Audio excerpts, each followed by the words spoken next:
Assalamualaikum warahmatullahi wabarakatuh. Waalaikumsalam warahmatullahi wabarakatuh. Alhamdulillah, nahmaduhu wa nasta'inuhu wa nastaghfiruhu wa nastahdihi wa na'udzu billahi min shururi anfusina wa min sayyiati a'malina.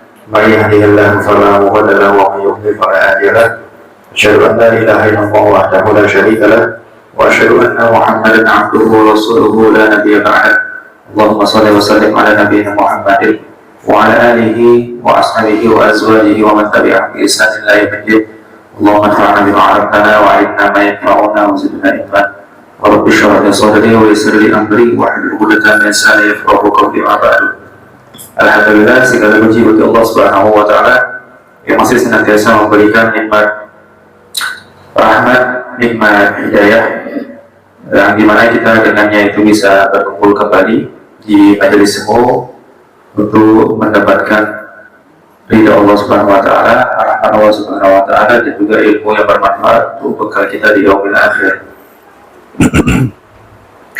Salawat serta salam kita haturkan kepada Nabi kita yang mulia Muhammad SAW, begitu juga kepada keluarga beliau, istri-istri beliau, dan seluruh kaum muslimin yang mengikuti jalan beliau hingga hari kiamat kelak. Allahumma amin. Gimana kabarnya pagi-pagi Ibu? Alhamdulillah, insyaallah. Jadi kita kajian pagi ini di percepat ya daripada sebelumnya. Mungkin karena ada kegiatan kepada ibu sekalian, dan sebagaimana yang telah disampaikan bahwasanya pertemuan kita kali ini adalah melanjutkan materi kita sebelumnya berkenaan dengan fikih jual beli. Kemarin alhamdulillah kita telah membahas tentang pembagian transaksi. Ya, pembagian transaksi bahwasanya ada beberapa Bu kemarin pembagian transaksi yang kita lakukan, yang kita bahas. Ada 3. Pada itu Bu. Yang pertama, jual beli antara uang dan barang, dan ini yang dominannya ada di sekitar kita, ya, dan itu tidak memiliki syarat khusus ketika terjadi pertukaran. Yang kedua, jual beli barang dan barang, begitu pula barang dan barang, atau istilah lainnya adalah barter. Nah, ini tidak memiliki syarat khusus juga ketika terjadi pertukaran. Dia dianggap sebagai jual beli biasa, kecuali apabila pertukarannya adalah jual beli antara makanan, ya, masya Allah, jual beli antara makanan. Karena makanan adalah komoditi ribawi, jadi ada syarat khusus kemarin.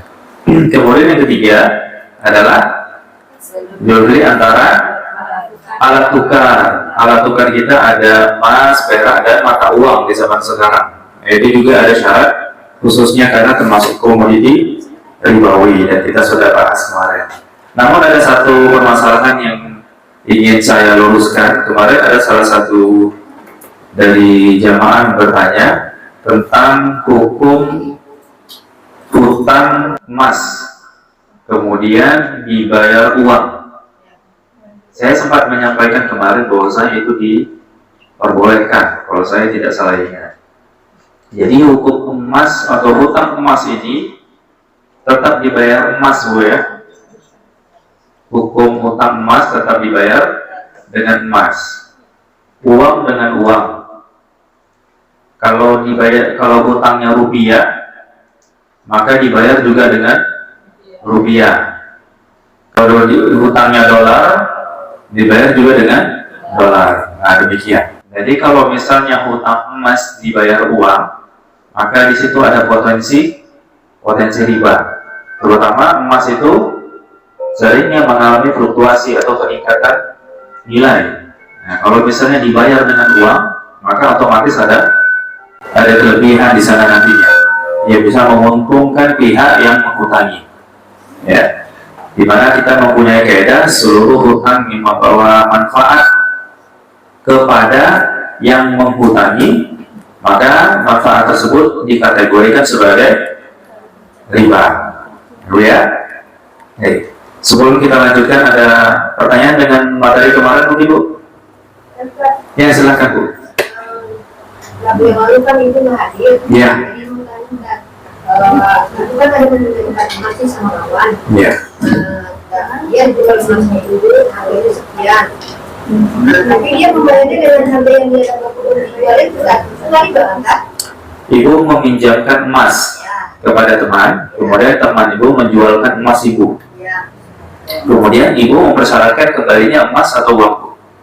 Dia nggak bisa makan harga emas tinggi kan? Nah, dapatnya harga jual emas itu aja yang sudah berikan. Kalau dia jual cincin Ibu dapatnya 13 juta. Nah, dia baliknya 13 juta aja. Nggak dibantah. Oh, berarti pengembaliannya berupa uang Bu ya? Ya. Pengembaliannya juga dengan emas Bu? Enggak. Oh, jadi kalau mau sesuai dengan harga emas yang dijual kan? Nggak boleh. Definisi daripada hutang itu mengembalikan barang sesuai dengan jenis yang dihutangi. Jadi kalau misalnya dihutangi adalah emas, meskipun nanti dijual, dikonversi menjadi uang, tetap yang dikembalikan itu adalah emas. Kecuali kalau misalnya yang dipinjamkan uang 13 juta tadi, maka dikembalikan berupa uang 13 juta bulan. Tapi pas dia pinjam tuh harga emas belum tinggi kan? Karena harga emas tinggi, dia nggak sanggup membelinya kan? Ya udah. Sebenarnya itu resiko Bu ya, meminjamkan emas. Jadi kalau misalnya memang emas tadi ingin dikonversikan kepada uang, maka Ibu bisa sifatnya meminta tolong terlebih dahulu kepada teman Ibu. Kalau misalnya terjadi lagi nanti di masa yang akan datang, kalau misalnya Ibu ingin meminjamkan uang tapi tidak punya uang, adanya emas, maka caranya yang pertama, Ibu minta tolong teman Ibu untuk menjualkan emasnya terlebih dahulu. Setelah terjual emas tadi, nah baru disepakati apakah yang dikembalikan adalah emas Ibu atau uang tadi. Nah, disepakati dulu. Nah, jadi minta tolong nilainya berapa. Ya, kalau misalnya nilainya 13 juta, disepakati kembalikannya emas atau uang. Kalau misalnya dikembalikannya adalah uang, maka senilai dengan waktu emas itu dijual tadi. Tidak boleh kurang, tidak boleh lebih. Atau yang kedua, Ibu bisa jual terlebih dahulu dengan sendirinya, kemudian baru berikan uangnya. Nah gitu. Jadi kalau memang nanti mau dikembalikan dengan uang, maka yang Ibu sampaikan tadi sudah tepat insya Allah.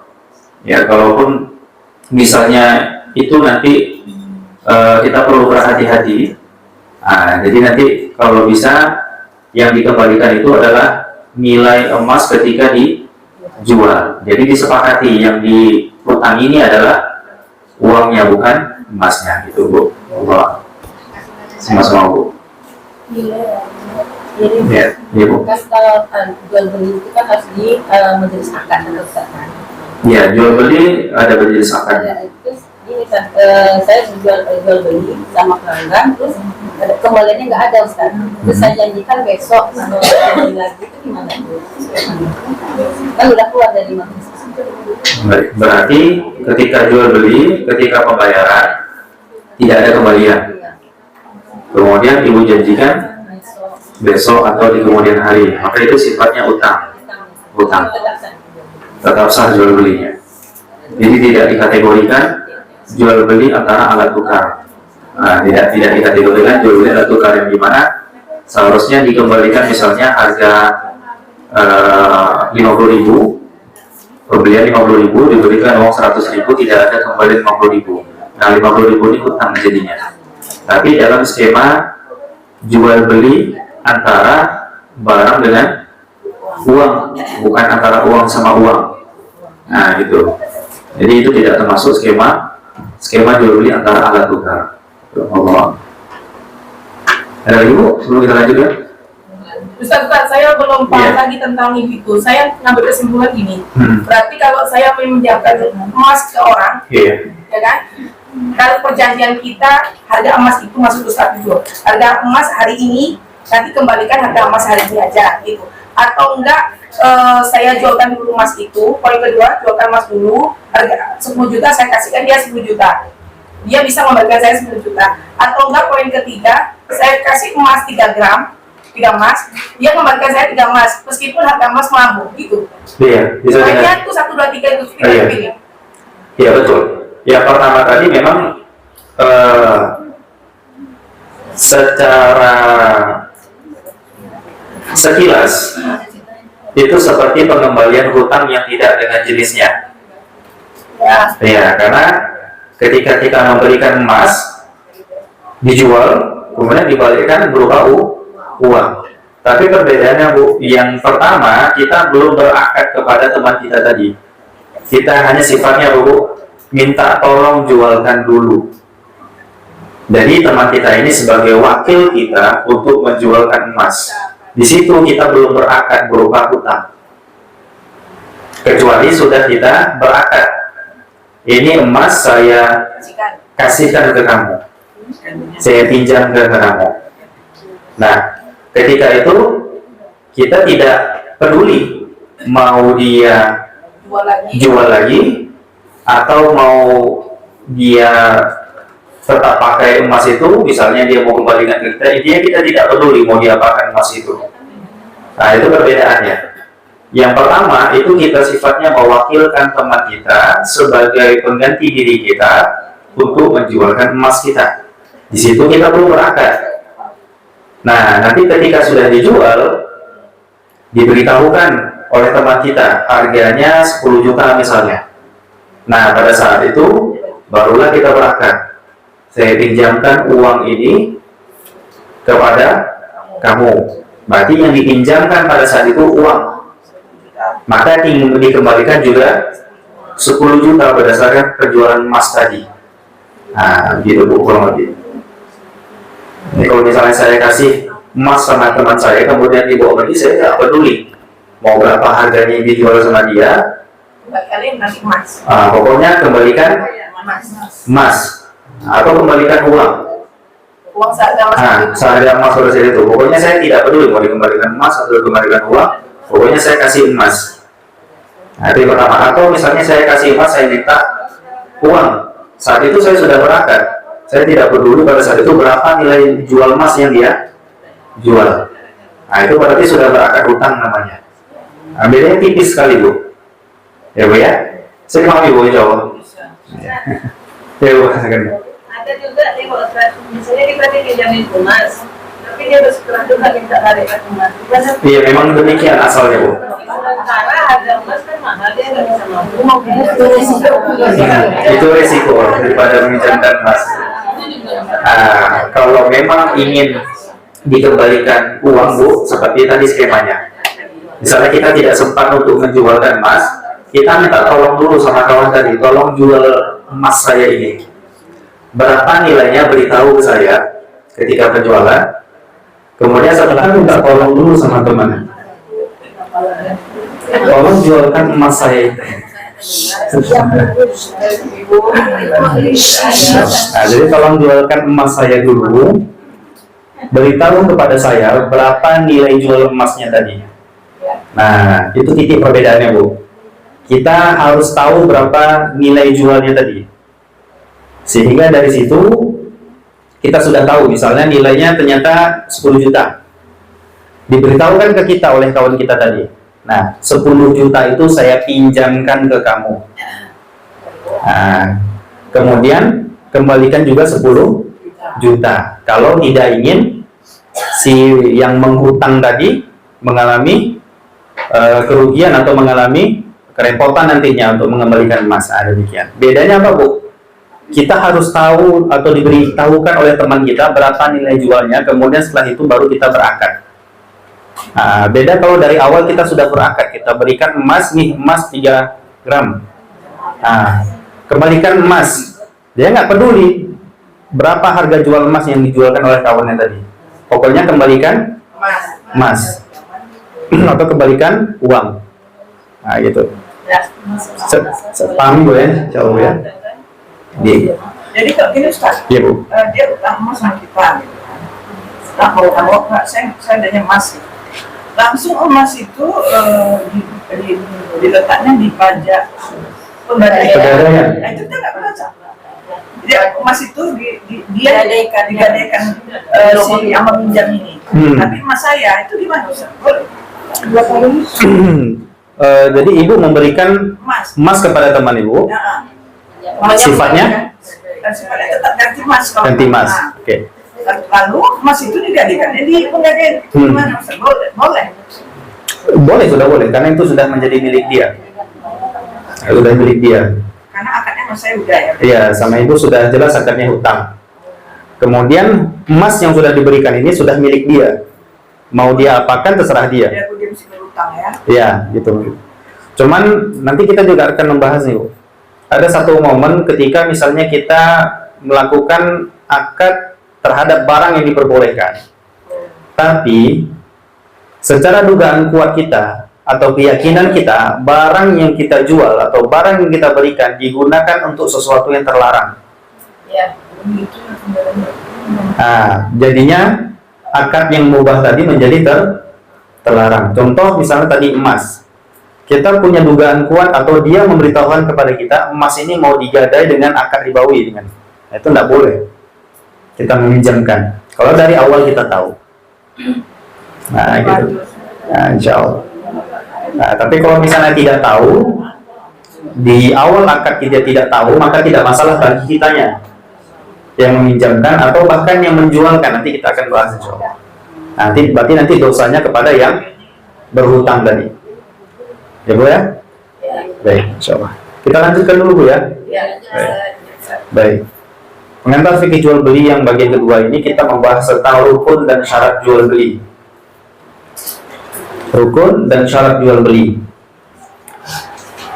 Ketika kita mengetahui rukun dan syarat jual beli ini Bu, maka ada konsekuensinya. Ketika rukun dan syarat jual belinya terpenuhi. Yang pertama, jual belinya sah. Jual belinya sah. Apa maksud jual beli sah ini? Artinya terjadi keperpindahan kepemilikan. Terjadi keperpindahan kepemilikan. Sehingga uang yang diambil halal untuk dipakai, barang yang dibeli. Oh ya maaf, sambil dicatat Bu ya. Terjadi pemilihan sehingga Mohon maaf Bu. Baik, saya ulangi Bu ya. Konsekuensi dari terpenuhi syarat dan rukun jual beli. Ya. Dikatakan nanti hukum jual belinya sah dan halal. Ya. Hukum jual belinya sah dan halal. Sehingga konsekuensinya terjadi keperpindahan kepemilikan. Nah, kita tidak masuk daripada firman Allah Subhanahu wa taala, "Wala ta'kulu amwalakum ba'dakum bi ba'din." Wala ta'kulu amwalakum ba'dakum bi ba'din bil batil. Kalau tidak salah bunyi ayatnya. Jadi jangan kalian makan harta kalian satu sama lain dengan cara yang batil. Apa maksud makan harta dengan cara yang batil? Yaitu dengan melakukan transaksi jual beli, tapi rukunnya dan syaratnya tidak terpenuhi. Kalau syarat dan rukunnya terpenuhi, berarti uangnya halal kita pakai. Kalau kita menjual barang, kemudian kita terima uang, rukun dan syarat jual beli terpenuhi, berarti uangnya halal bagi kita. Barang kita tadi yang kita berikan kepada orang lain, orang tersebut pun halal memakai barangnya. Kebalikannya, kalau misalnya rukun dan syaratnya tidak terpenuhi, berarti jual belinya satu, haram, jual belinya haram, dan tidak terjadi keperpindahan kepemilikan.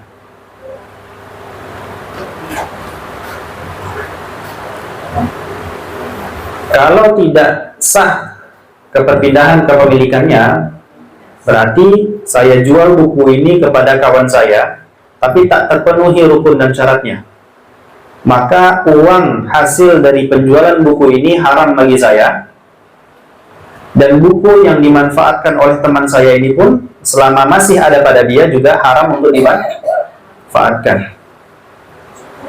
Bisa dipahami, Bu? Insya Allah, Bu, ya. Kecepatan, Bu. Tadi kan satu jual beli sah. Iya. Buka dulu terjadi pemindahan kepemilikan sehingga tadi saya masuk di situ, Ustaz. Ya, iya. Sehingga artinya uangnya halal untuk dipakai oleh si penjual. Oke, jadi uang tadi halal untuk dipakai oleh si penjual, dan barang yang dibeli halal bagi pembelinya. Nah, itu kalau rukun dan syaratnya terpenuhi. Kebalikannya, kalau rukun dan syaratnya tidak terpenuhi, berarti haram. yang pertama berdosa. Yang kedua, tidak terjadi keperpindahan kepemilikan. Nah, apa maksud tidak terjadi keperpindahan kepemilikan? Maksudnya apa tuh, Bu? Kebalikan dari yang tadi. Si penjual yang mengambil uang dari pembeli, maka uangnya ini kalau dipakai oleh penjual haram. Si pembeli yang mengambil barang si penjual lewat transaksi yang tidak sah, maka juga haram memanfaatkan barang tadi. Nah, gitu. Bisa dipahami dulu ya, insyaallah. Nih, contohnya, saya jual buku ini ke teman saya. Saya jual, kemudian teman saya ngasih uang, harganya 100.000 misalnya. Nah, ada salah satu rukun yang tak terpenuhi, misalnya. Apa itu rukun yang tak terpenuhi? Misalnya, buku yang saya miliki ini ternyata bukan milik saya.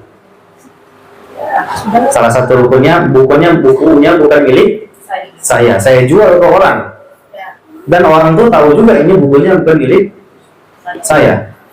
Tapi tetap buku ini saya kasih ke kawan saya, uangnya saya ambil. Apa konsekuensinya?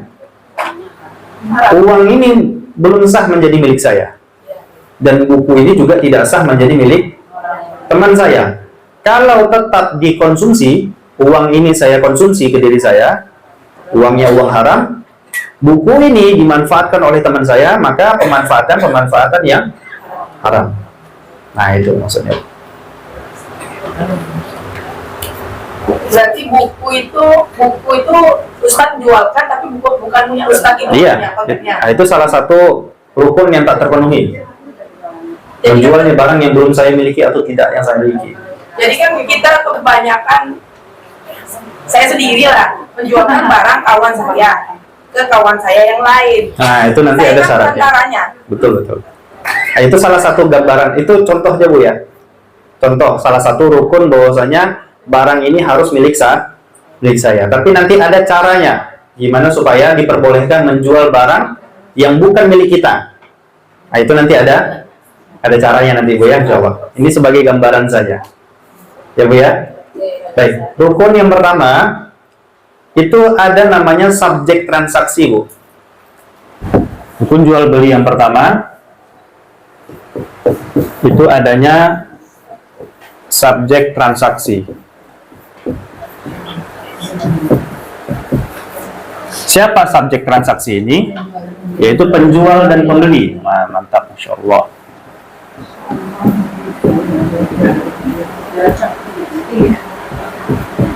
Penjual dan pembeli. Nah, penjual dan pembeli ini nanti ada syaratnya, Bu.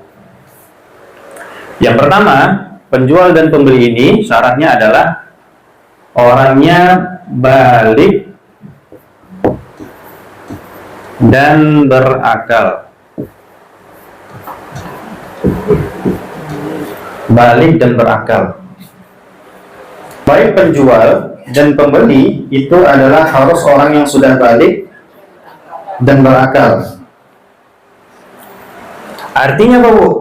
Kalau misalnya salah satu dari penjual dan pembeli ada anak kecil yang belum balik, berarti transaksinya itu tidak sah. Contohnya, anak-anak kita. ya, kalau misalnya ini banyak terjadi juga, misalnya ibu-ibu nih di rumah kekurangan bahan masakan, minta tolong sama anaknya yang masih SD, kelas 1 SD atau kelas 2 SD misalnya, minta tolong nak belikan garam, belikan mangkok ini ke warung misalnya, ya, masak gula ini berarti nggak tahu boleh. Nah, menurut salah satu mazhab itu mazhab Syafi'i tidak diperbolehkan dan tidak sah jual beli yang dilakukan oleh anak kecil, baik sebagai penjual ataupun sebagai pembeli. Kalau sebagai pembeli biasanya orang tuanya yang punya usaha warung ulakan itu, ya, misalnya minta tolong anaknya untuk jaga warung. Nah, mungkin anaknya tahu harga beberapa item yang ada di warung itu.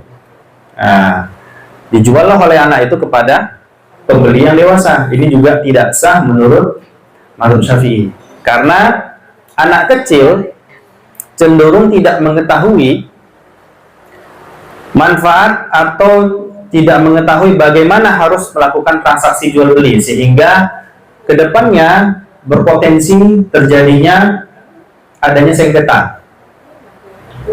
Nah, karena akalnya belum sempurna.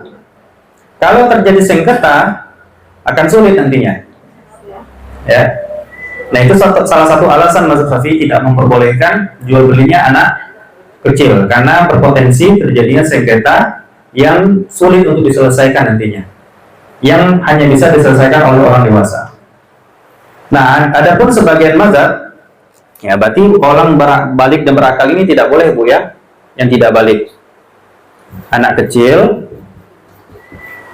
itu tidak boleh jual beli menurut Syafi'i. Tapi anak kecil ini boleh bertransaksi menurut mazhab Hanbali, Bu. Tapi dengan syarat jual belinya adalah item yang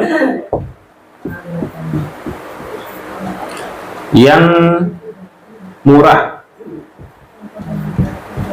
atau ringan. Jadi kalau jual belinya itu berupa item yang murah atau ringan, mungkin seharga 2.000, 5.000, 10.000 itu masih diperbolehkan. Kemudian di bawah pengawasan walinya.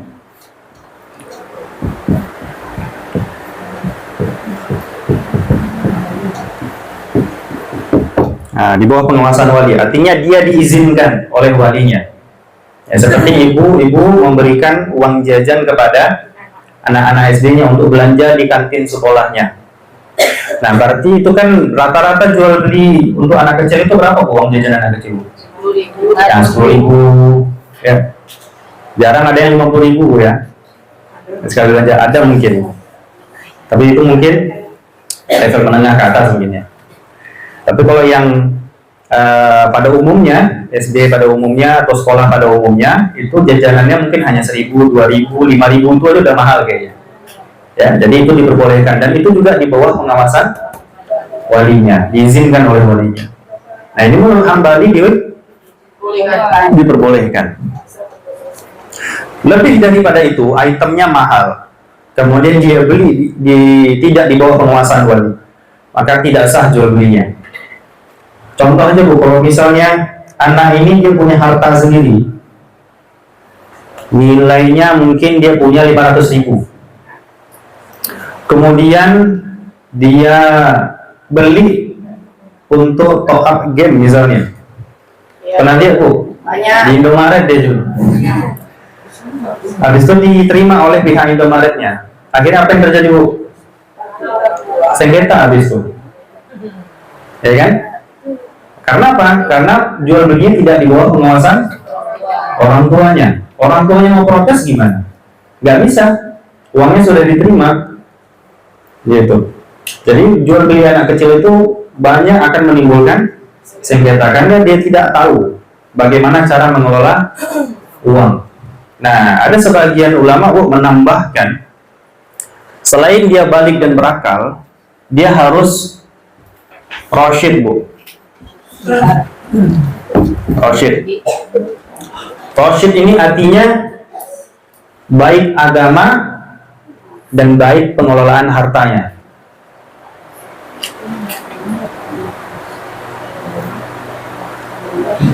Baik agama dan pengelolaan harta. Nah, ini salah satu upaya syariat untuk menjaga harta kaum muslimin. Baik agama dan baik pengelolaan hartanya. Jadi kalau misalnya ada anak kecil memiliki harta lewat jalur waris atau pemberian dari THR misalnya, terkumpullah duitnya selama beberapa tahun sampai 5 juta misalnya. Ketika dia sudah balik, maka ada baiknya orang tuanya ini tidak menyerahkan seluruh duit yang dipunya oleh anak kecil tadi untuk dia kelola sampai dia baik agama dan baik pengelolaan hartanya. Nah, ini salah satu bentuk syariat untuk menjaga harta kaum muslimin agar dia didistribusikan kepada hal yang baik dan tidak menimbulkan sengketa. Nah, kalau misalnya anak ini sudah besar, langsung diberikan uangnya, karena uang ini memang milik anak, Bu. Orang tua nggak boleh gunakan. Orang tua tidak boleh gunakan, meskipun untuk biaya makan dia, pakaian dia, dan lain-lain. Itu tidak diperbolehkan. Ya, jadi tetap itu sifatnya harta anak. Ya, sudah besar baru diberikan, tapi dengan syarat anak ini sudah paham agama, dia sholat 5 waktu, kemudian dia sudah mampu untuk puasa sebulan penuh, tahu mana yang halal, tahu mana yang haram, sehingga ketika dia menggunakan harta, dia gunakan harta tersebut di jalan yang benar. Karena kalau dia tidak mengetahui agama, tidak rasyid dia, besar potensi harta ini digunakan kepada hal-hal yang diharamkan, atau setidaknya dia mubazir atau israf. Terutama kalau dia tidak baik pengelolaan hartanya, dia tidak tahu mana yang namanya kebutuhan, dia tidak tahu mana yang namanya keinginan, sekunder, primer, tersier itu nggak tahu dia. Ya, jadi dia bisa menjadi, kalau tidak mubazirnya apa pengertiannya, Bu? Mubazir, Bu? Mengeluarkan harta kepada yang diharamkan, meskipun hanya 1 rupiah, mubazir namanya. Mengeluarkan harta kepada sesuatu yang diharamkan, itu mubazir, meskipun cuma 100 rupiah, mubazir namanya. Tapi kalau makan nasi sisa kan ya juga mubazir. Nah, kita harus bedakan antara mubazir sama israf. Israf namanya mengeluarkan harta kepada sesuatu yang mubah namun melebihi kebutuhan. Mengeluarkan harta kepada sesuatu yang mubah melebihi kebutuhan. Beli makanan boleh nggak, Bu? Boleh. Perutnya hanya bisa makan 1 piring, tapi dia beli 3 piring, berarti 2 piring ini namanya israf, berlebih-lebihan.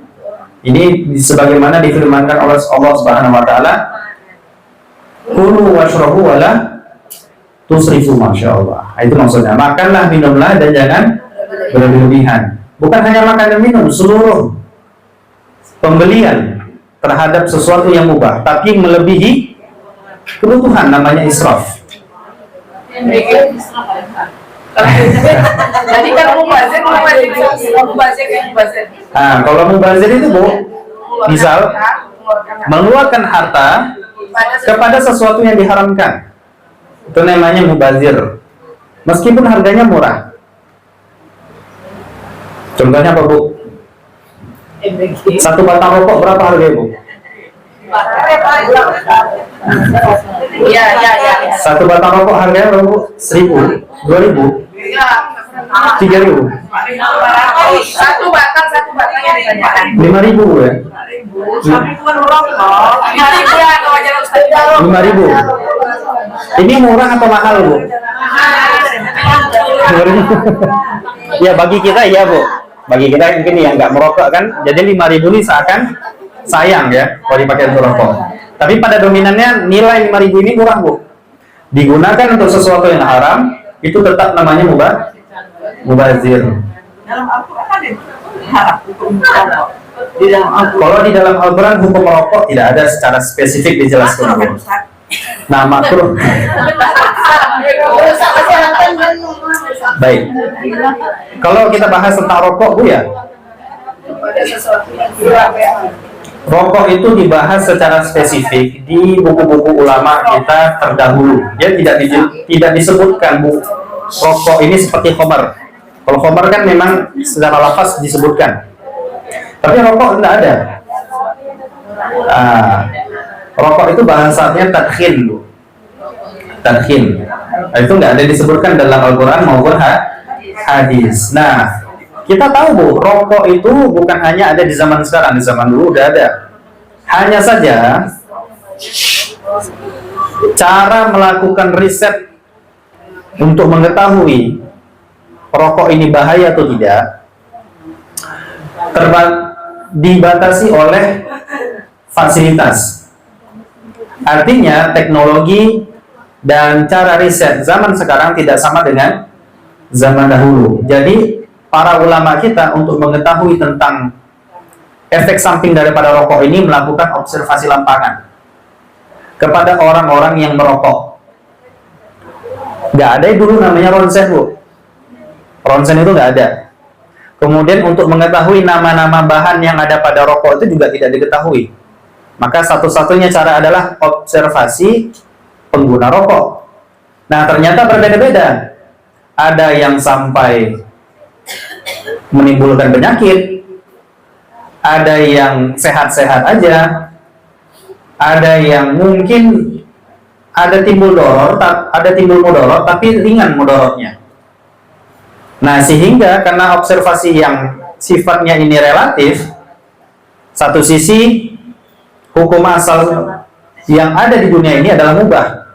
Kalau mau diharamkan harus ada dalil yang jelas. Sementara hasil observasi tersebut berbeda-beda, maka dia tetap ada mudorot, namun tidak banyak. Tapi ada pula yang mudorotnya banyak, sehingga tidak mampulah para ulama ini mengharamkan secara mutlak. Dimakruhkanlah dia, Bu. Makruh itu artinya apa, Bu? Dikerjakan tidak berdosa, ditinggalkan dapat pahala. Berarti kalau dia ditinggalkan berpahala, berarti rokok ini zaman dahulu itu bisa menjadi pahala kalau ditinggalkan, karena berarti ada efek yang tidak baik. Cuman ulama kita nggak tahu efek tidak baiknya sampai mana. Kalau mau mengharamkan, Bu, para ulama kita ini warok dia. Nggak sembarang hanya sekedar, oh ini mudorot langsung haram. Itu para ulama kita sangat berhati-hati dengan demikian. Nah, di zaman sekarang, coba kita lihat, Bu, dari ilmu medis yang ada, siapa kira-kira seorang dokter atau ilmuwan yang mengatakan rokok ini tidak menimbulkan kerusakan? Artinya dia baik-baik aja. Bisa dikatakan para ilmuwan, para medis mengatakan apa? Rokok ini bisa merusak paru-paru, kanker, potensi gangguan kehamilan dan janin. Nah, itu kan sudah ditulis tuh, Bu. Ya, Bu, ya. Berarti ini baik atau enggak, Bu? Sudah. Menimbulkan mudarat enggak, Bu? Mudarat. Jadi kaitan fikih dengan ilmu umum itu sangat erat Bu dalam mengeluarkan suatu hukum. Fikih itu sifatnya mengeluarkan hukum. Bagaimana cara untuk mengeluarkan hukum terhadap hal-hal yang ada di sekitarnya? Tanya kepada ahli terhadap hal tersebut. Rokok berarti tanya sama ahli medis. Kalau misalnya berkaitan dengan ekonomi, tanya sama ahli ekonomi. Berkaitan dengan politik, tanya sama ilmu politik. Dari situ ulama fikih bisa mengeluarkan hukum, cara menimbangkannya. Nah, sekarang guru-guru kami pun juga mengatakan demikian. Di antara Syekh Habib Hafizahullah mengatakan memang rokok makruh, terutama dalam mazhab Syafi'i makruh, tadkhim itu. Tapi kalau seandainya ulama-ulama kita yang menulis buku tersebut bangkit lagi dari kuburnya sekarang, kemudian melihat bagaimana efek rokok, ditambah lagi berkonsultasi dengan ilmunya, ahlinya, maka pasti mereka akan merujuk dari hukumnya tersebut. Dulu kami mengatakan demikian. Jadi yang makruh tadi bisa jadi haram. Kenapa Bu? Perkembangan zaman itu tadi.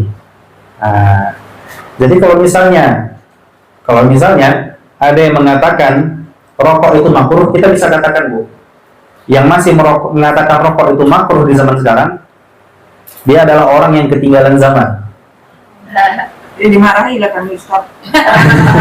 Doakan aja kepanjang umur. Iya, demikian. Itu aja. Gitu. Udah saya larang. Doa aja lah masih depannya umur di. Iya.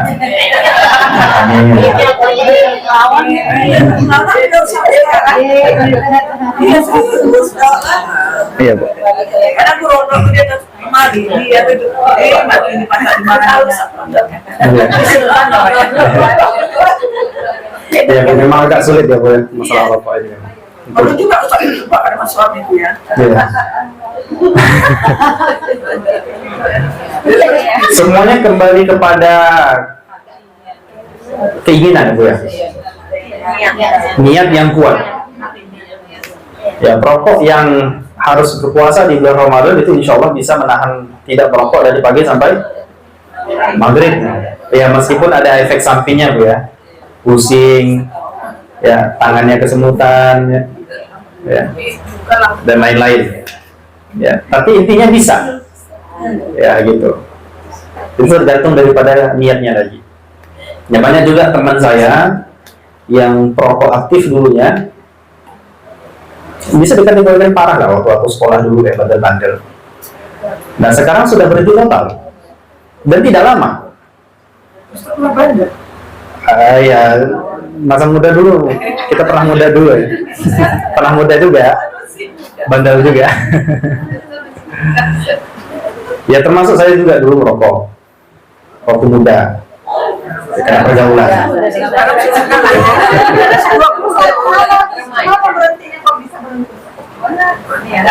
Ya tergantung daripada niat tadi. Bahkan saya pribadi tidak punya apa istilahnya terapi tertentu untuk berhenti merokok itu. Kalau yang lain mungkin kan olahraga banyak, atau ada yang makan permen karet atau makan permen, atau intinya dia beraktivitas lah. Kalau saya enggak, alhamdulillah ya Allah bantu. Saya enggak punya terapi tertentu untuk berhenti merokok itu. Karena istri Ustaz. Saya belum menikah waktu itu Bu, berhentinya. Karena pacar belum.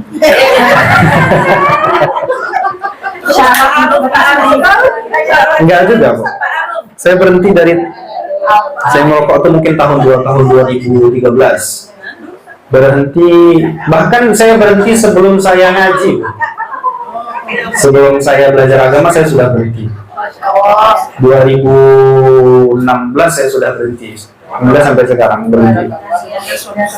Nah, semoga suami-suami ibu itu dibukakan hatinya untuk berhenti merokok.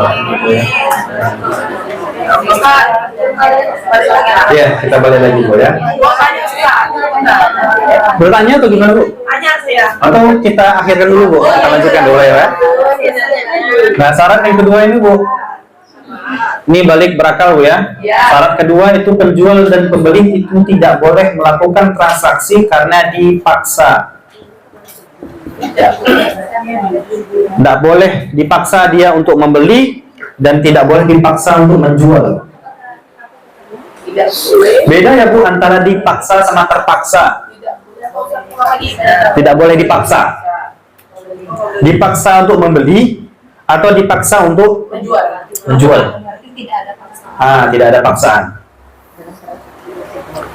Contoh dipaksa untuk membeli. Ya, dipaksa untuk membeli. Apa kira-kira Bu?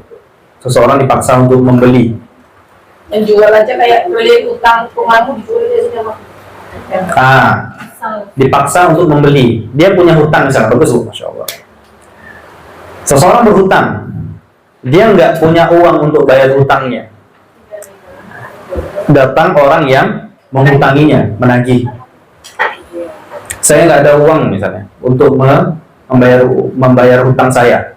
Kemudian yang menghutangi bilang, itu kamu ada TV misalnya, kamu ada motor, saya ambil motor kamu, saya ambil TV kamu, saya ambil barang-barang kamu untuk melunasi hutang kamu. Kemudian diambil, si yang menghutangi tidak ridho dengan hal tersebut untuk diambil barangnya, meskipun dia memang harus melunasi hutangnya, tapi mengambil barang orang lain meskipun dengan alasan yang benar tapi caranya salah, tetap tidak dibolehkan. Itu yang dilakukan beberapa kolektor biasanya Bu ya. Itu mengambil barang secara paksa, kecuali barangnya tersebut sudah disepakati sebagai gadai.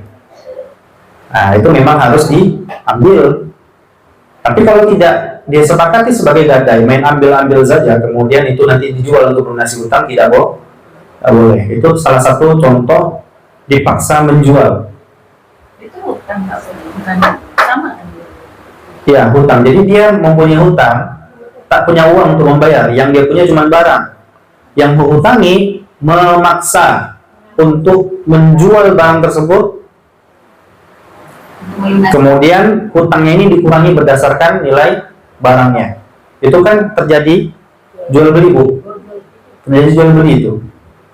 Kan ini, nanti ada dua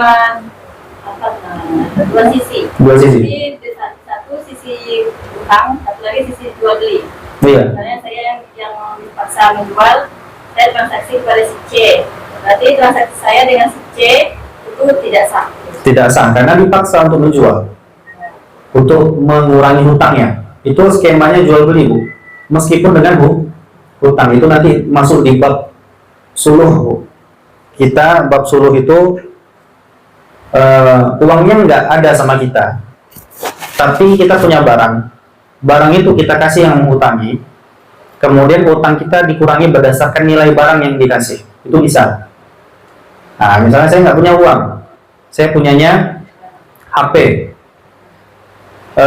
kemudian terjadi kesepakatan, ini HP saya harganya 2 juta, kurangi hutang saya 2 juta, HP ini milik kamu, itu boleh Bu.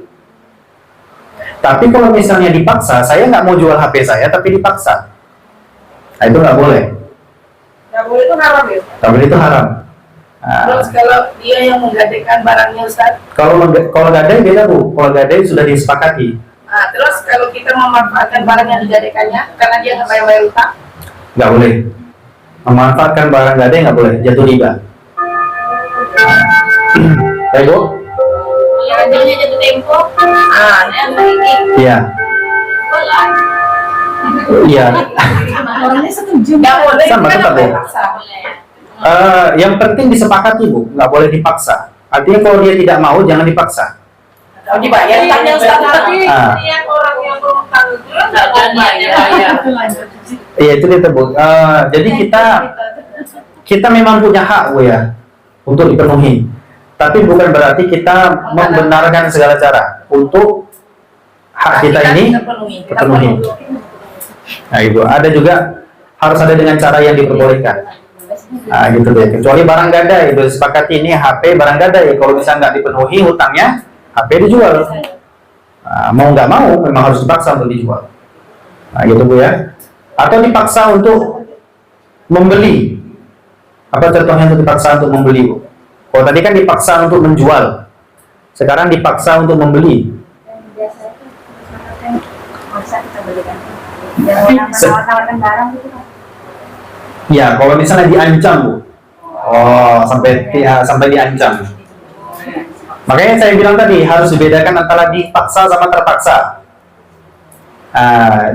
Dipaksa ini artinya ini sifatnya dari luar. Terpaksa kadang itu timbulnya dari dalam. Misalnya saya butuh duit, Bu. Saya jual barang saya, terpaksa saya jual karena saya butuh duit. Kemudian datang penjual mau beli barang saya, apakah transaksinya dilarang? Tidak, karena apa? Karena saya terpaksa. Saya bukan dipaksa oleh penjual. Gitu, Bu. Ya. Dipaksa membeli. Kalau misalnya sampai dipaksa membeli, kalau sampai tahap mengancam, itu bisa dikategorikan dipaksa membeli. Apa contohnya kira-kira, Bu?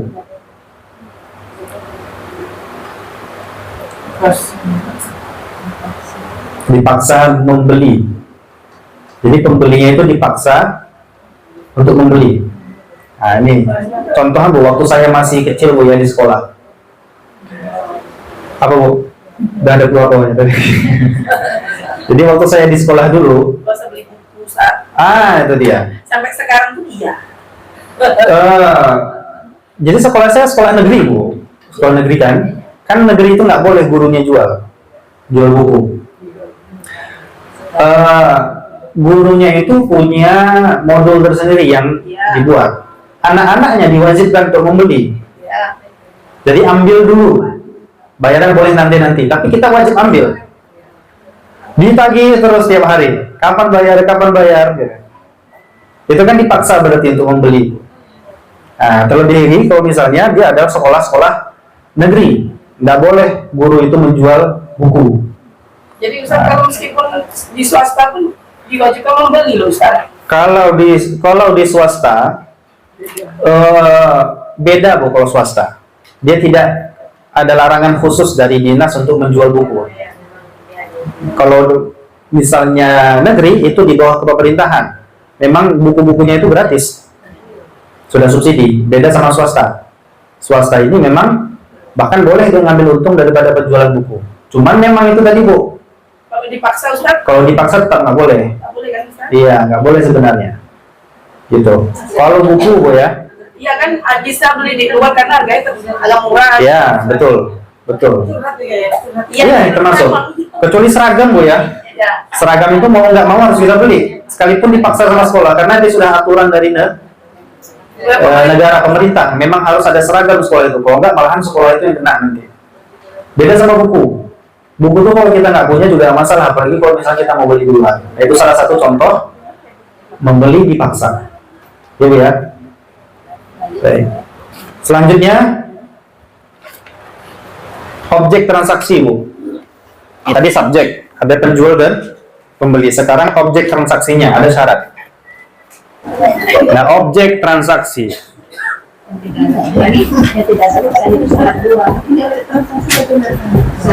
Objek transaksi artinya barang yang ingin kita dapatkan atau ingin kita jual.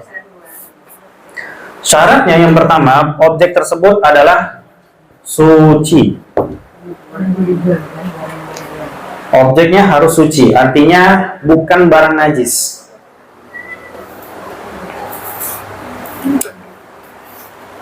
Contoh jual beli barang yang najis dikategorikan tidak sah adalah jual beli apa, Bu? Daging babi atau pupuk kandang. Ada yang beli pupuk kandang, Bu? Pupuk tanaman. Pupuk kandang itu dari mana, Bu? Kotoran. Kotoran apa, Bu? Kambing, sapi, ayam. Ada yang dari anjing atau babi ada, Bu? Tidak ada. Berarti rata-rata dari hewan ternak, Bu, ya. Itu jual belinya nggak sah pupuk kandangnya. Kalau ngikut mazhab Syafi'i, Bu. Jadi dalam mazhab Syafi'i, Bu, kotoran itu najis semuanya. Kotoran manusia, kotoran hewan, baik itu hewan yang halal dimakan, haram dimakan, semuanya najis. Dan tidak sah berarti otomatis jual beli pupuk kandang tersebut menurut mazhab Syafi'i.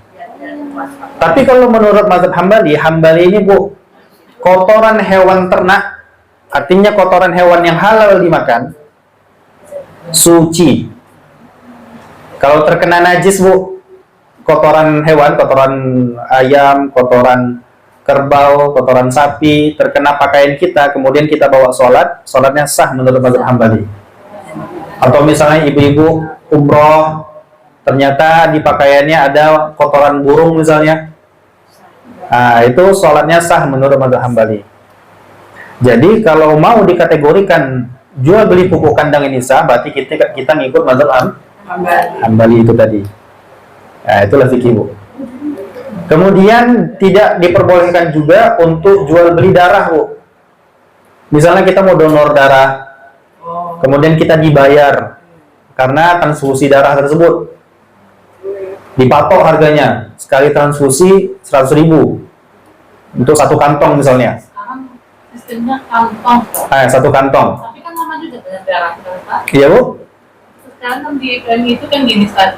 Sistemnya kantong, katanya kan nggak bayar. Iya. Tapi tetap kita beli kantongnya aja nih, Bu, 300.000 katanya. Masya Allah. Kantongnya, Bu. Saya sama orang Ibu PMI, Bu? Hah? Ibu PMI? Enggak. Saya itu kan waktu saya waktu donor darah, nggak ada darah di PMI. Katanya, Bu, Ibu beli kantongnya aja ya 300. Jadi kalau 3 900. Masya Allah ya. Saya bilang gini, itu sama juga jual beli darah. Enggak, Bu, katanya. Jual beli kantong, Mas? Iya. Iya, jual beli darahnya. Iya, itu 500 ya. Baik, jadi itu sebenarnya kamuflase, Bu ya. Siasat. Ya, siasat. Jadi sebenarnya kalau ingin tetap untuk mengeluarkan harta untuk membayar, maka sifatnya bukan upah, Bu, tapi hadiah. Contoh misalnya PMI tadi, kalau memang ingin mengambil keuntungan daripada darah tadi, sifatnya tidak dipatok. Sifatnya tidak dipatok, kayak tadi 300.000 kan. Jadi kalau misalnya pihak PMI tadi mengatakan, Ibu ini silahkan kalau Ibu mau dengan harga sukarela atas darah yang kami berikan. Nah, jadi sifatnya itu yang kita berikan hartanya itu, misalnya kita kasih 100.000, dia tetap harus terima. Sifatnya hadiah. Hadiah ini sifatnya boleh tidak tetap, tidak dipatok, dan tidak wajib. Jadi sebenarnya kalau kita nggak mau bayar pun juga nggak masalah. Itu kalau dikategorikan hadiah. Tapi mungkin itu sebagai jasa terima kasih kita atau rasa terima kasih kita pada pihak PMI atau pihak rumah sakit yang telah menyediakan darah untuk yang kita butuhkan. Maka kalaupun harus mengeluarkan harta kitanya, tidak dipatok, sukarela, masuknya kepada hadiah nanti. Kalau tetap mau nggak mau dipatok sama pihak PMI atau pihak rumah sakit dengan harga 300.000 tadi, dan mau nggak mau kita harus kasih, maka dari pihak kita yang membeli itu tidak berdosa, daripada pihak penjualnya yang berdosa. Terpaksa, karena memang mereka yang menyediakan darah. Gitu. Jadi kalau terpaksa kita harus membayar, nggak masalah, kita tidak berdosa, tapi yang penjualnya yang berdosa. Iya, silakan, Bu. Saya kan berdonor darah di PMI. Ya. Pas selesai itu selalu dikasih susu sama apa itu kita terima. Hadiah itu, Bu. Hadiah. Kita nggak boleh nuntut juga kalau dikasih, mana nih susu saya, gitu. Itu nggak boleh juga. Atau kita minta upah, itu juga nggak boleh. Jadi sifatnya sukarela pemberiannya itu tadi. Kemudian ibu ada yang melihara anjing di rumah, Bu? Nggak ada, Bu ya. Di kampung misalnya, Bu ya. Anjingnya dibeli misalnya. Anjing najis nggak, Bu? Najis. Dibeli anjing tersebut untuk menjaga rumah, menjaga perkebunan, atau untuk berburu, maka tidak sah dengan akad jual beli. Jadi kita harus bedakan membeli anjing dengan memelihara anjingnya. Bisa saja seseorang memelihara anjing, tapi anjingnya diberikan. Nah, sekarang kita bahas dari jual beli anjingnya. Jual beli anjing tidak sah karena anjing itu najis menurut mayoritas ulama. Hanya satu ulama yang mengatakan anjing itu nggak najis. Maliki, Bu. Mazhab Maliki menganggap anjing itu tidak najis. Dan itu kuat juga dalilnya. Nah, kalau memang kita ingin membeli anjing untuk menjaga rumah, maka kita bisa mengikut mazhab Maliki. Tapi memang karena sifat memelihara anjing ini dibatasi, Bu. Hanya boleh untuk penjagaan. Tidak boleh anjing ini dibeli hanya sekedar untuk dipelihara, diajak bermain. Jadi kita bisa bedakan nanti anjingnya, Bu, ya. Ada anjing yang memang galak, ada anjing yang lucu. Nah, anjing yang lucu yang memang untuk sebagai teman, ini tidak ada keringanan di sini dalam memeliharanya. Nah, karena Rasulullah SAW menyebutkan barang siapa yang memelihara anjing untuk sesuatu yang di luar pada kebutuhan, maka setiap hari pahalanya dikurangi 1 qirot. Ada yang mengatakan 2 qirot. Nah, 1 qirot itu, Bu, 1 gunung Uhud, ya. 2 qirot berarti 2 gunung Uhud. Nah, Tapi sekarang itu Ustaz, trennya itu jual beli kucing Ustaz. Jual beli kucing itu, Kan masuk juga nggak boleh. jual kucing nggak najis, Bu. Tapi ada hukumnya jual beli kucing tidak Betul. ada hukumnya. Betul, tapi dia tidak dikategorikan najis. Dia masuk kepada hadis lain yang disebutkan oleh Nabi SAW. Nabi melarang untuk menjual beli kucing. Jual beli kucing. Mayoritas ulama mengatakan jual beli kucing ini sah tapi makruh. Sebagian lagi mengatakan haram. Minoritas mengatakan haram. Mayoritas mengatakan sah tapi makruh. Jadi sah jual belinya. Artinya apa, Bu, kalau sah jual belinya? Terjadi keperpindahan kepemilikan. Tapi jual belinya dihukumi makruh. Kalau kucing ya Ustaz. Kalau kucing. Gitu ya. Tadi jual beli kucing itu Ustaz tidak tahu. Apa, Bu? Kalau yang jual belinya sah, artinya halal, tapi makruh. Makruh, tidak disukai, tidak dilakukan berpahala, dilakukan tidak berdosa. Gitu loh. Jadi kayak saya Ustaz, tangan saya kucingnya 30 ada. Masya Allah. Jadi wanginya tuh begitu harum. Jadi saya berdosa tidak. Ya Allah ya Tuhanku, apa nggak terasa di rumah orang tua? Gitu. Saya agak kesal begitu. Itu berdosa Ustaz. Saya ngeluh aja. Saya bilang dia di belakang. Gimana caranya? Ya itu salah satu. Baca ngaji kan? Kita punya kaidah, Bu, ya, dalam bermuamalah itu. Salah satu ciri-ciri kaum muslimin yang baik itu adalah Menjaga. man salimal muslimun min yadihi wa azahu. Yang namanya orang muslim itu adalah yang kaum muslimin lainnya itu selamat dari tangannya dan gangguannya.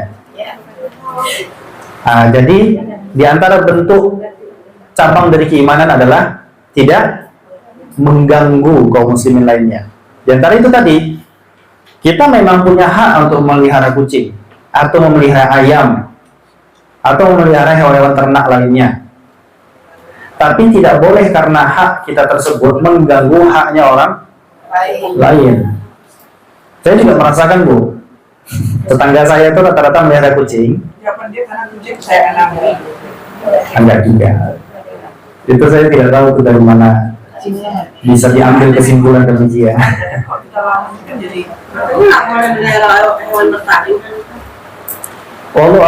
Saya belum tahu hadis yang melarang hal tersebut, hewan bertaring. Yang saya tahu ketika belajar tentang fikih ini, Bu, diperbolehkan jual beli hewan buas seperti singa atau harimau. Ibu tahu mungkin ya, ada salah satu artis yang melihara singa. Itu boleh jual beli singa itu hanya sekedar untuk menyejukkan pandangan. Hanya sekedar ingin dilihat doang. Ibaratnya cuma untuk kesenangan, ya. Berarti Ustaz, anjing tadi Ustaz. Serangan orang kan beda-beda, Bu, ya. Demikian. Jadi tidak ada larangan secara khusus yang saya tahu untuk memelihara hewan yang bertaring atau hewan buas. Baik. Jadi Ustaz, maaf Bang, itu singa bahasa Ustaz tadi ya. Iya. Kalau yang anjing itu kan ada orang tuh suka sama anjing untuk menyejukkan pandangan juga. Ada loh. Jadi cuman itu. Bedanya singa itu bukan najis, Bu. Satu, singa jual belinya sah untuk yang singa atau harimau tadi. Sementara anjing najis. Kecuali kita ngikut mazhab Maliki yang membolehkan jual beli anjing karena najis, anjing tidak najis menurut mazhab Maliki. Yang kedua, ada larangan khusus tentang memelihara anjing ini. Tidak masuk malaikat dalam rumahnya, dikurangi pahalanya, dan lain-lain. Berarti ini dihukumi memelihara anjing itu kalau tidak ada kebutuhan, dilarang, terlarang. Berbeda dengan hewan buas, tidak ada larangan khusus terhadap larangan memelihara singa, memelihara harimau, atau memelihara beruang, dan lain-lain, itu tidak ada. Nah, itu perbedaannya, Bu. Baik, Bu. Kemudian yang kedua, objek transaksi tersebut memiliki manfaat.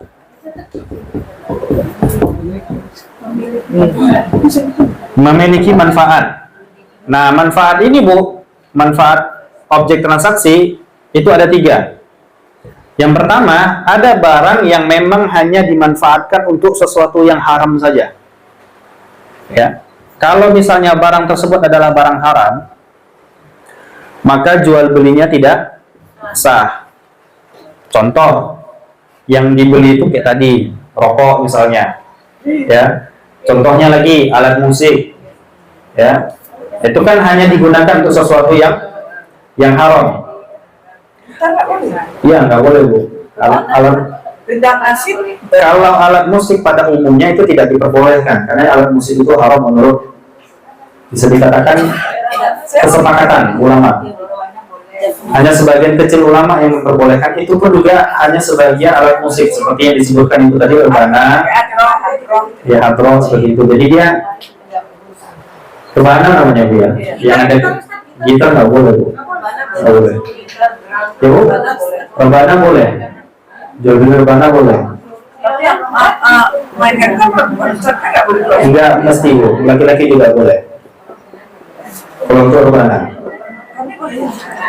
boleh, ini boleh. Tapi jangan di depan laki-laki.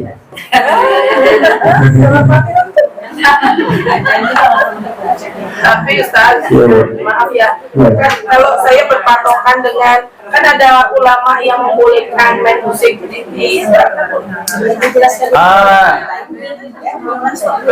Oh, boleh, Bu, kita jelaskan dulu ya nanti saya. Nah, jadi kalau misalnya manfaatnya itu hanya bisa digunakan untuk yang haram saja, itu nggak ada celah untuk mengatakan jual belinya sah. Seperti yang kita sebutkan tadi ya, jual beli rokok misalnya, alat musik, itu nggak bisa diapa-apain, tetap untuk digunakan yang haram itu. Ya. Kemudian barangnya itu mubah, maka ini jual belinya boleh selama tidak diyakini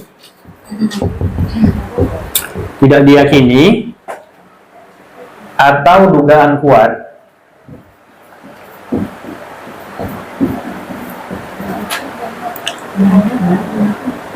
digunakan untuk aktivitas haram. Nah, jadi kalau misalnya barangnya itu mubah, Bu, misal makanan, minuman, boleh kan, Bu, ya? Jual beli makanan, minuman, boleh. Tapi kalau misalnya makanan dan minuman tersebut diyakini atau dugaan kuat digunakan untuk aktivitas yang haram, maka jual belinya haram. Contoh, pada saat Hari Raya Natal, ada kaum Nasrani yang membeli makanan kepada kaum muslimin untuk perayaan Natalnya.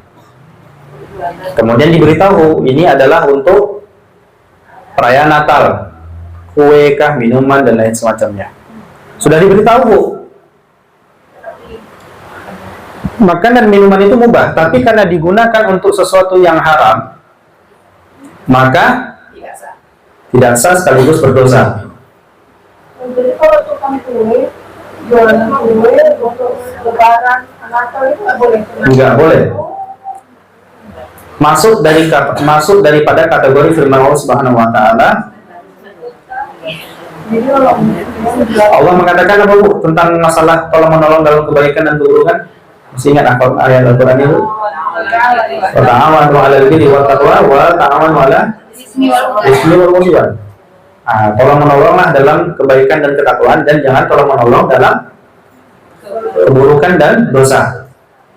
Ini masuk daripada kategori ta'awun. Kalau misalnya kita menyediakan sesuatu yang mubah tapi untuk aktivitas yang haram. Gitu. Kalau misalnya tidak diyakini Bu ya, tidak tahu. Kalau tidak pula dugaan kuat. Itu jual belinya sah.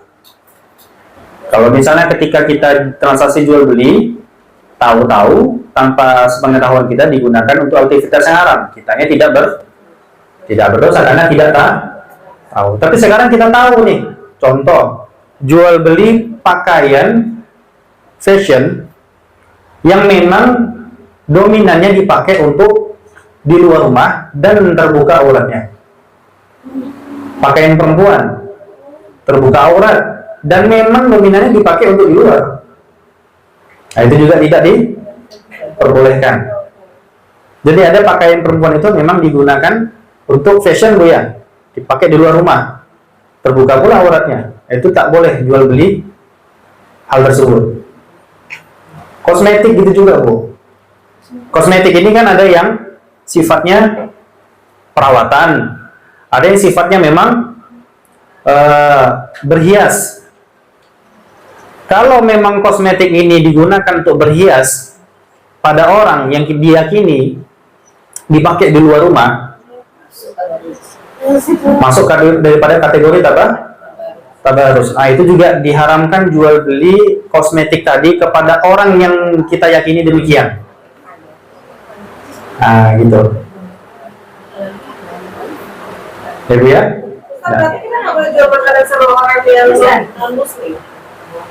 Jual beli kepada non muslim boleh, tapi selama tidak berkaitan dengan Natal, hari raya mereka dan lain-lain. Tapi Ustaz, kan kita jualan kue di momen apa saja.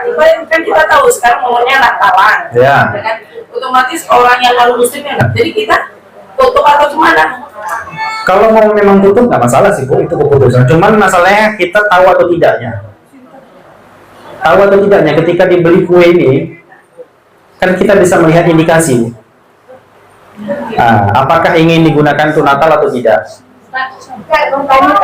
Kalau bentar Bu ya. Kalau misalnya ada terindikasi demikian, tidak boleh. Gitu Bu. Silakan Bu.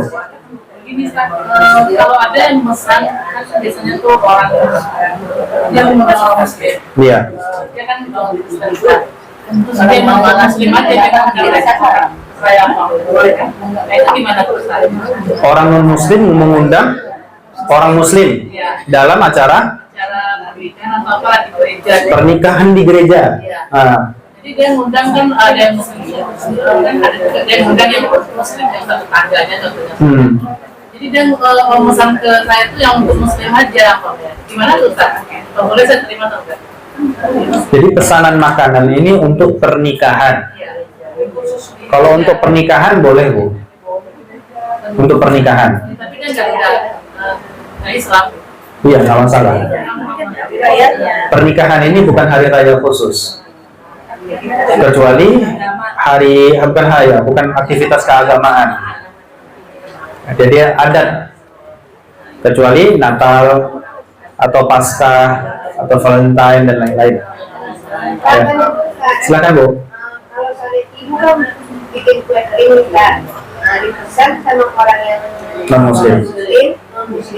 dia untuk hari raya Natal. Iya. Nggak boleh Bu.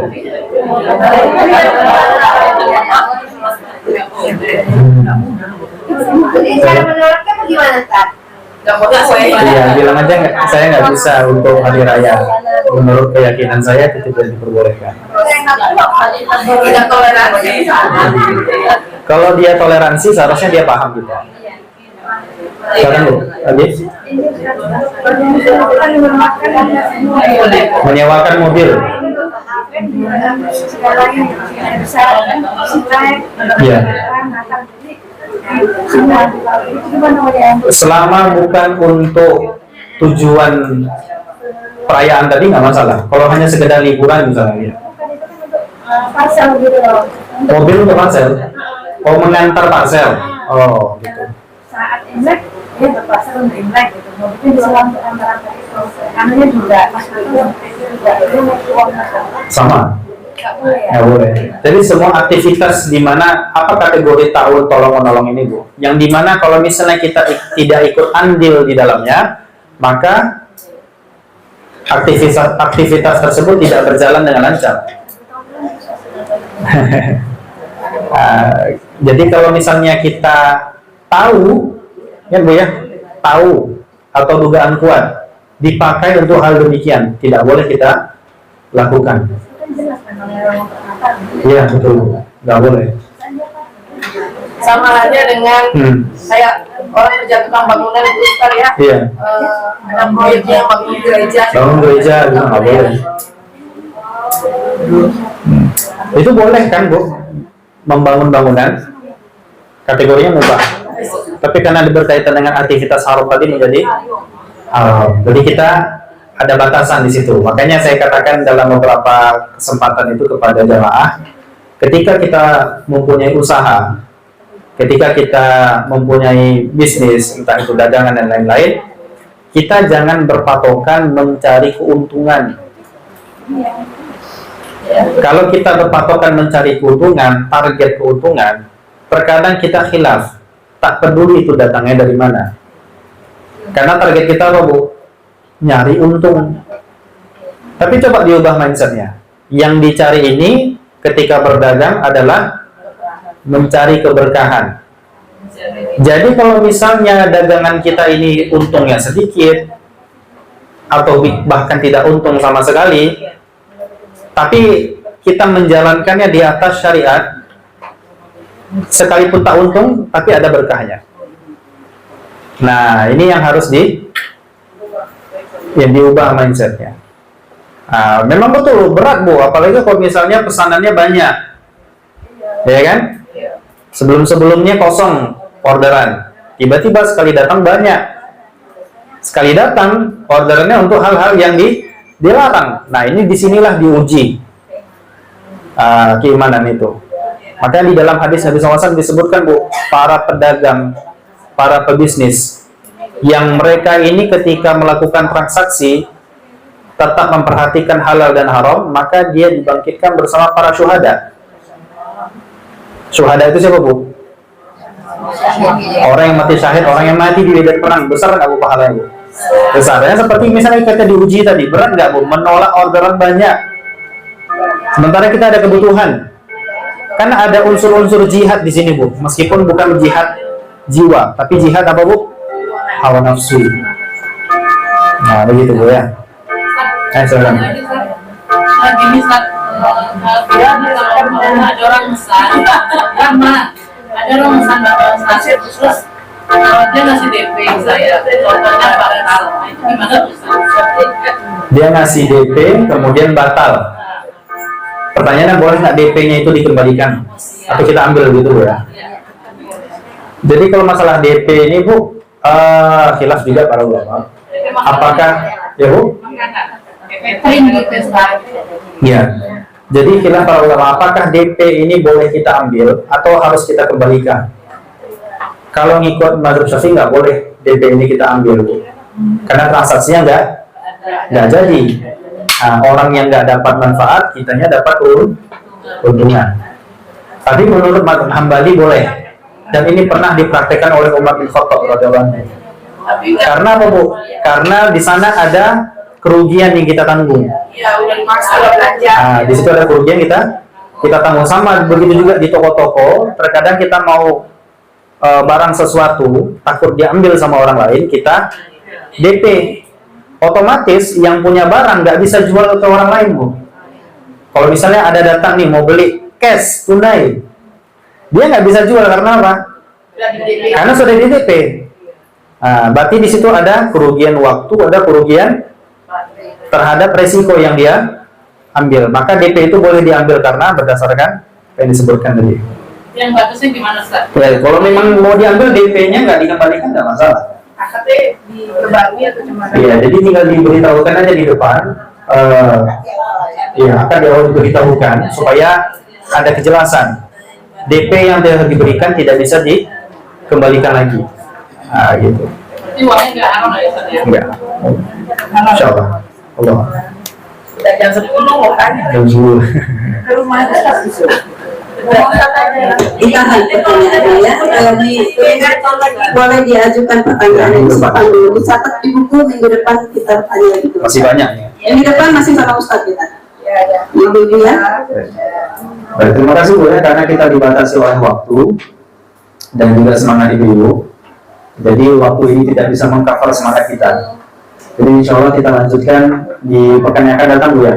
Insya Allah untuk melanjutkan materi ini. Saya ucapkan terima kasih kepada perhatian Ibu telah datang di sini. Semoga ilmu kita bermanfaat dan bisa kita amalkan. Allahumma amin.